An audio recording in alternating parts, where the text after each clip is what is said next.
ছোটবেলা থেকেই আমি হচ্ছি পরমের সব থেকে কাছের বন্ধু। ও এমনিতে ভীষণ চাপা, নিজের কথা কিছুই বলতে চায় না। ওর যা কিছু ব্যক্তিগত কথা সবটাই আমার সঙ্গে। অরুণ দাদারে আপনার ভাইয়ের মতোই লাগে। পরম আমার বন্ধু কম, ভাই বেশি। আমার সূত্র ধরেই আমার বাড়িতে যাতায়াত। যেহেতু ওর কেউ নেই, আমার পরিবারের সবার সঙ্গে আমার যে সম্পর্ক, সেই সম্পর্কগুলোর মধ্যে দিয়ে ও নিজের সম্পর্ক, ভালোবাসা বের করে নেওয়ার চেষ্টা করে। কিন্তু দুঃখের বিষয় কি জানো রিমলি? কি গাড়িবাবু? মম পরমকে আমার বন্ধুর মর্যাদা দেয় না। ওকে আমার অ্যাসিস্ট্যান্ট ভাবে। আর আপনি? ওই যে বললাম, আমার ভাই। আসলে নিজের ভাইও বোধহয় এতটা কাছের হয় না। হ্যালো হ্যালো শ্রীজাদি। Good morning Pradip. কি ব্যাপার এত সকাল সকাল? আর গুড মর্নিং বলে মর্নিংটাকে উপহাস করো না শ্রীজাদি। মানে? মানে আর কি, সকাল থেকে যা শুনছি, তারপরে মর্নিংটাকে আর গুড কিভাবে বলি বলো তো?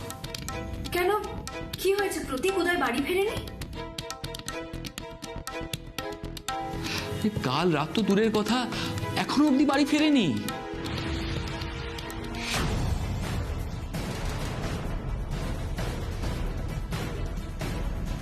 কি বলছো কি প্রতীক? আমি নিজে উদয়ের সঙ্গে কথা বলেছি। দাঁড়াও দাঁড়াও, তার মানে আমি কথা বলার পরে উদয় বাড়ি ফেরেনি? হ্যাঁ, তুমি ফোন করার পরেও বাড়ি ফেরেনি, এমনকি ফোন পর্যন্ত ধরছে না। সে কি? কেন ফোন ধরছে না কেন? ও গড, আবার কিছু ঘটেনি তো? লিসেন প্রদীপ, আমাদের ইমিডিয়েটলি হসপিটালে ফোন করে একবার খোঁজ নেওয়া উচিত না, কি হয়েছে না হয়নি। সেটাই করেছিলাম। দাদাভাইকে ফোনে না পেয়ে আমি হসপিটালেই ফোন করেছিলাম, কিন্তু এখন মনে হচ্ছে হসপিটালে ফোন করা আমার উচিত হয়নি। ওদের ব্যাপারে আমি যা শুনলাম। কি শুনেছো তুমি প্রদীপ? হসপিটাল থেকে কি বলেছে? প্রদীপ প্লিজ আমায় বলো, হসপিটাল থেকে ওদের দুজনকে নিয়ে বলেছে নাকি? শ্রীজাদি, সেটা বলার জন্যই তো তোমাকে ফোন করেছিলাম। কথাটা শোনার পর না আমার মাথাটা ঘুরে গেল। মানে কি বলবো কি না বলবো সেই ভেবেই না আমি তোমাকে ফোন না করে থাকতে পারলাম না শ্রীজাদি। প্রদীপ প্লিজ এভাবে হেয়ালি করো না, কি হয়েছে আমাকে বলবে? প্রদীপ আমায় প্লিজ বলো, উদয়ের কি হয়েছে? আমার আর তর্স হয়েছে না। প্রদীপ প্লিজ বলো না কি হয়েছে। হসপিটাল থেকে বললো আজ ভোরবেলা নাকি দাদাভাই শিমলিকে হসপিটাল থেকে নিয়ে পালিয়ে গেছে। হোয়াট? উদয় রিমলিকে নিয়ে চলে গেছে? কোথায় চলে গেছে? আমি কোনো অ্যাড্রেস কিছু তো একটা, মানে কিছু তো একটা রেখে গেছে নাকি? তাহলে আর বলছি কি, সেটাই তো আমি বুঝতে পারছি না ওরা কোথায় গেল। কিন্তু শ্রীজাদি, একটা কথা আমার কিছুতেই মাথায় ঢুকছে না। কি প্রতীক? দাদাভাই রিমলিকে নিয়ে পালিয়ে গেল, সেটা আবার লুকিয়ে।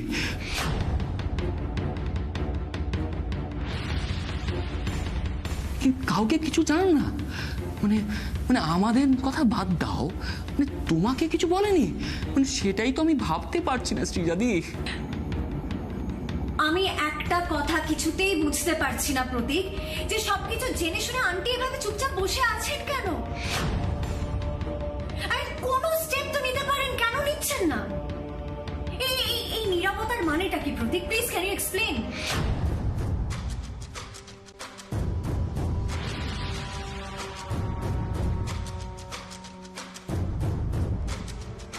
তাহলে আর বলছি কি শ্রীজাদি, জেঠিমনির কড়া নির্দেশ, আমরা কেউ দাদাভাইয়ের সাথে কোনো রকম যোগাযোগ করতে পারবো না।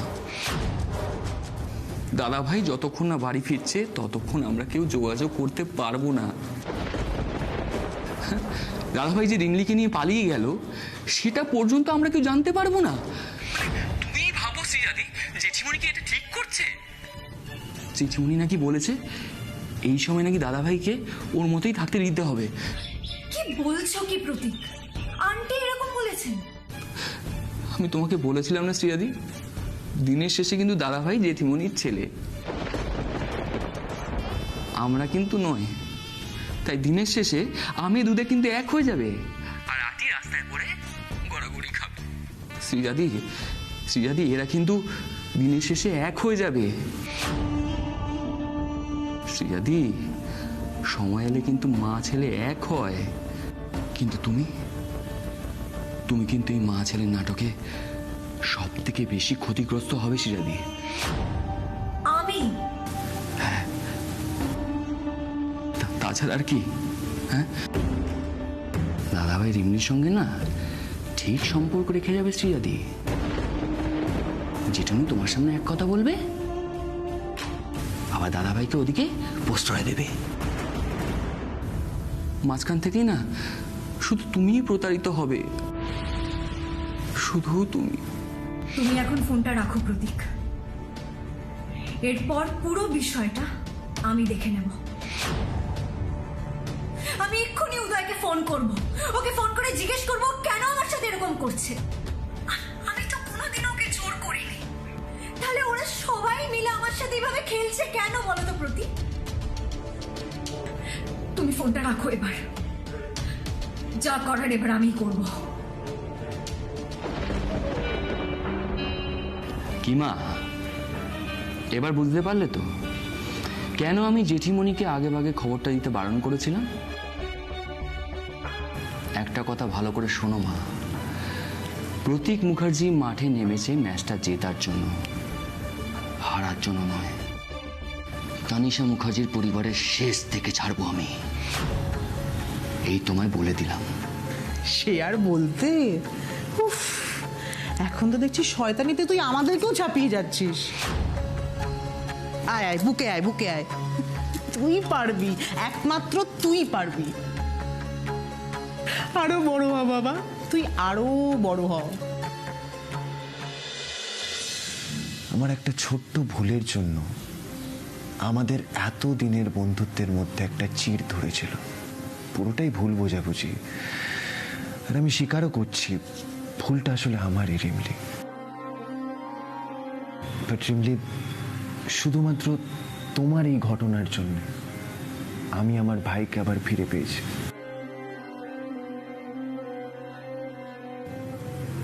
দাদার কষ্টটা আমি খুব ভালো মতো বুঝি গাড়ি বাবু। বাবা মা না থাকলে যে একটা মানুষ কতটা অসহায় হয় তা আমার থেকে ভালো আর কে জানে। যার কেউ নেই তার কে থাকে রিমলি?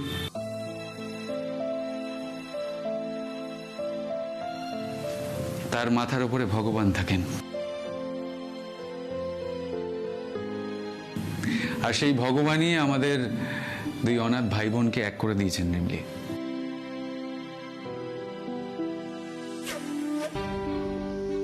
ব্যাস, আমার আর কোনো দুঃখ নেই, আমি আমার বোনকে যে পেয়ে গেছি।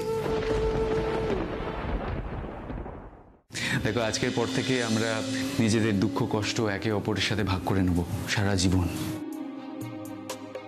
তাই তো? জানো রিমলি, ভগবান অনেক সময় আমাদের থেকে অনেক কিছু কেড়ে নেন, আবার তার সাথে অনেক কিছু ফিরিয়েও দেন। যখন কেড়ে নেন তখন আমাদের মনে ওনার বিরুদ্ধে প্রচুর আক্ষেপ, প্রচুর অভিযোগ থাকে, কিন্তু শেষে দেখি ভগবান আমাদের প্রাণ ভরে, দুহাত ভরে ফিরিয়ে দিয়েছেন। তুমি আমার কাছে ভগবানের সেই দান রিমলি।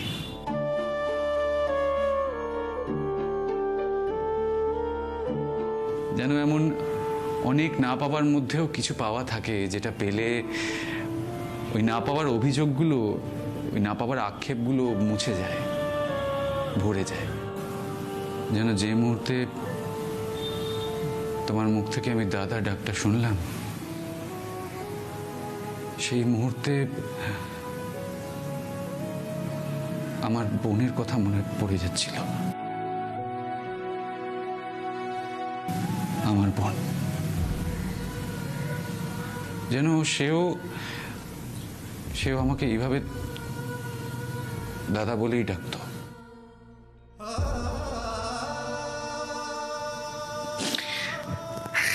যাকে শোনো, অনেক বকবক হয়েছে, হ্যাঁ এবার তোমার ঘুমানোর দরকার।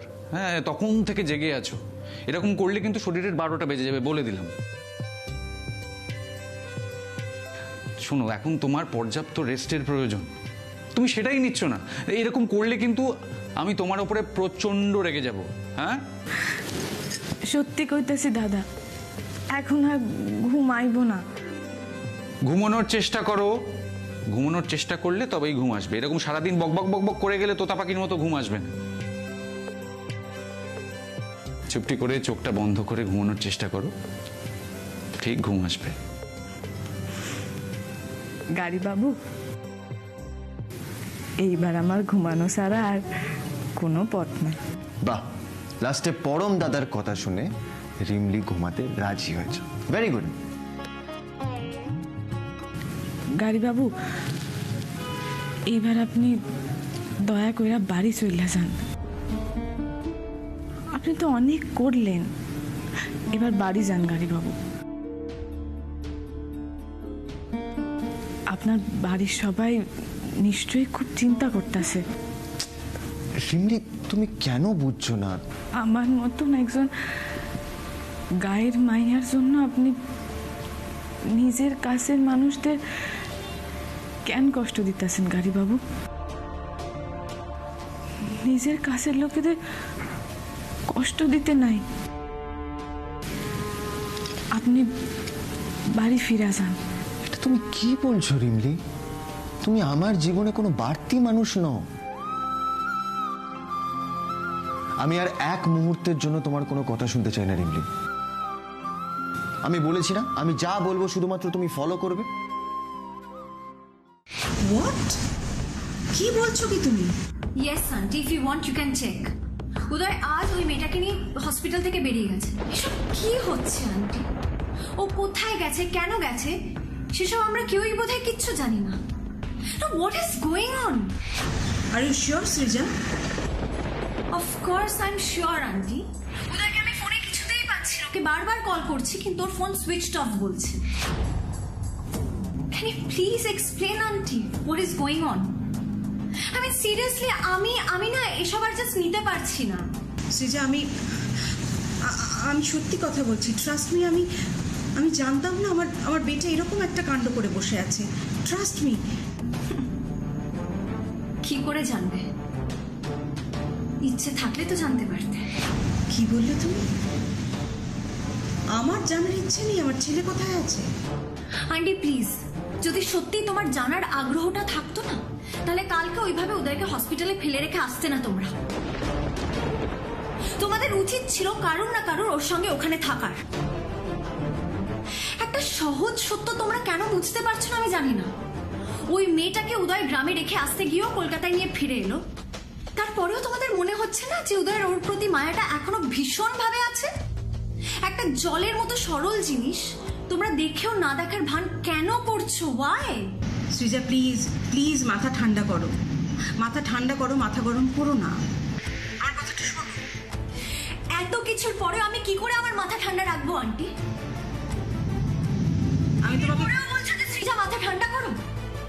তোমাদের কালকেই উচিত ছিল উদয়কে হসপিটাল থেকে বাড়িতে ফিরিয়ে আনা। এখন দেখো কি হলো, সবকিছু হাতের বাইরে বেরিয়ে গেছে। Everything is out of control. আমি তোমাকে কথা দিচ্ছি সৃজা, উদয় যেখানেই যাক, যার সঙ্গেই থাকুক না কেন, আজকের মধ্যে ও সব ছেড়ে বাড়ি ফিরে আসবে।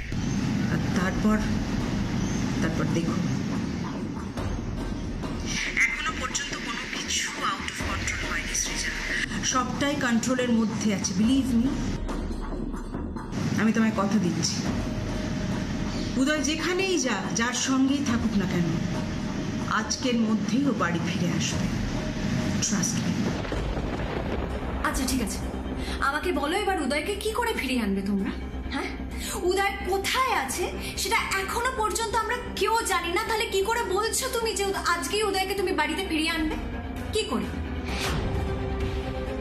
সিরিয়াসলি জানো তো আন্টি, যখনই মনে হচ্ছে না যে এবার সবকিছু ঠিক হচ্ছে, ঠিক তখনই সব কিছু কিরকম যেন হাতের বাইরে চলে যাচ্ছে। ক্রমশ আমার হাতছাড়া হয়ে যাচ্ছে আন্টি। একটা কথা মাথায় রাখো সৃজা, আমি যখন দায়িত্ব নিয়েছি আমার উপর ভরসা তোমাকে রাখতেই হবে। দেখো, উদয় যেমন তোমার হবু স্বামী, আমারও তো ছেলে, কাজে আমি নিশ্চয়ই এমন কিছু চাইবো না যাতে আমার ছেলের খারাপ হোক, তাই না? ওকে, রাখছি তাহলে, বাই। রূপজিৎ, লোপা, এক্ষুনি এখানে এসো। দেখি বালিশটা একটু ঠিক করি। সত্যি নাকি গল্প তুই খুশি হবি অল্পে তুই, কবে যে তুই নিজের কথা ভাববি, ও রিমলি তুই তেপান্তরের কাব্যি, ও রিমলি তুই তেপান্তরের কাব্যি, নিজের রঙের তোলেতে সবার মনে ছুলি যে, কবে যে তুই নিজের ছবি আঁকবি, ওরে রিমলি তুই তেপান্তরের কাব্যি, ওরে রিমলি তুই তেপান্তরের কাব্যি।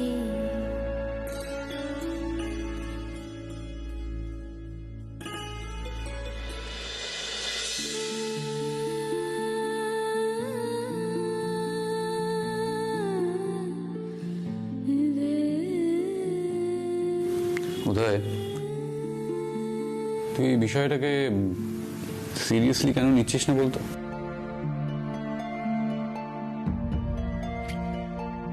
কোন ব্যাপারটা? এই যে তুই কাউকে না বলে কয়ে রিমলিকে নিয়ে আমার বাড়িতে উঠলি, মানে তাতে আমার ভালো হয়েছে,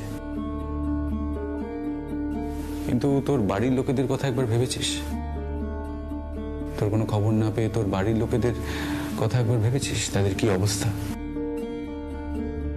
আন্টি হয়তো টেনশনে ঘুমোতেই পারছেন না। না না, এটা তুই ভালো করছিস না, এই বিষয়ে আমি তোকে সাপোর্ট করতে পারছি না উদয়। আর তাছাড়া তুই তো তোর ফোনটা অফ করে রেখেছিস, কেউ তোকে চাইলেও কন্ট্যাক্ট করতে পারছে না। কি কি ছেলে মানুষের হচ্ছে উদয়? আমি চাইছি না বলেই? মানেটা খুব সিম্পল পরম। আমি চাইছি না এই মুহূর্তে কেউ আমাকে কন্ট্যাক্ট করুক। না, এটা হতে পারে না। আর কেউ না চিনি, আমি তো আমার বেটাকে চিনি, আমি ওকে বড় করেছি। ও আমাকে এইভাবে অপমান কিছুতেই করতে পারে না, কিছুতেই না।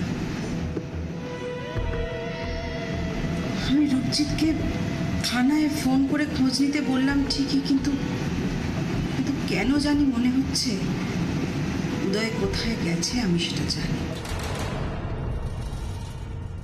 ও নেগেটিভ ব্লাড ছাড়া আমরা পেশেন্টকে বাঁচাতে পারবো না মিস্টার মুখার্জি। রিমলির কিচ্ছু হবে না, আমি ওকে রক্ত দেব।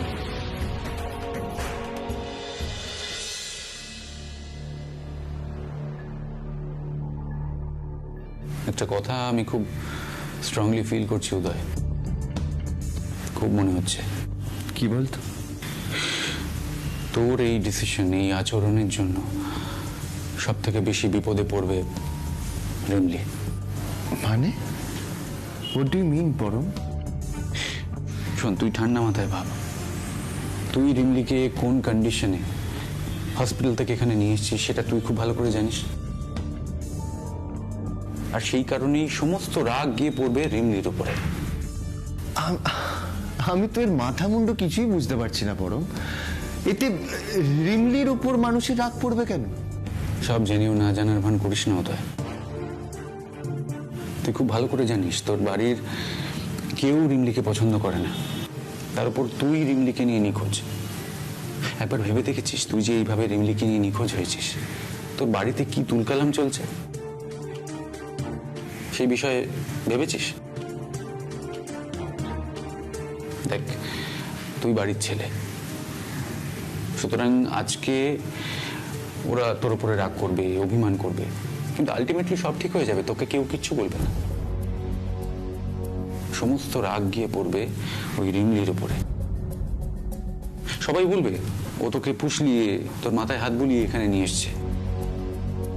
না না, তুই এটা ভালো করছিস না। তুই যত তাড়াতাড়ি সম্ভব বাড়ি ফিরে যা। দেখ পরম, কে কি ভাবলো তাই নিয়ে আমার এখন মাথা ঘামানোর অবস্থা নেই। আমার কাছে এখন প্রাইমারি কনসার্ন হলো রিমলিকে সুস্থ করে তোলা। বাকি এই সব কিছু পরে ডিল করা যাবে, কিন্তু আগে রিমলিকে সুস্থ করতে হবে আমাকে। আর সৃজা, ওকে কি উত্তর দিবি? ও যদি রিমলির বিষয়ে তোকে জিজ্ঞেস করে, সেই উত্তর আছে তোর কাছে?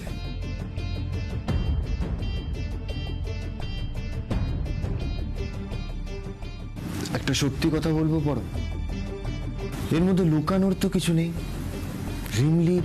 রিমলি আমার প্রাণ বাঁচিয়েছে পরম,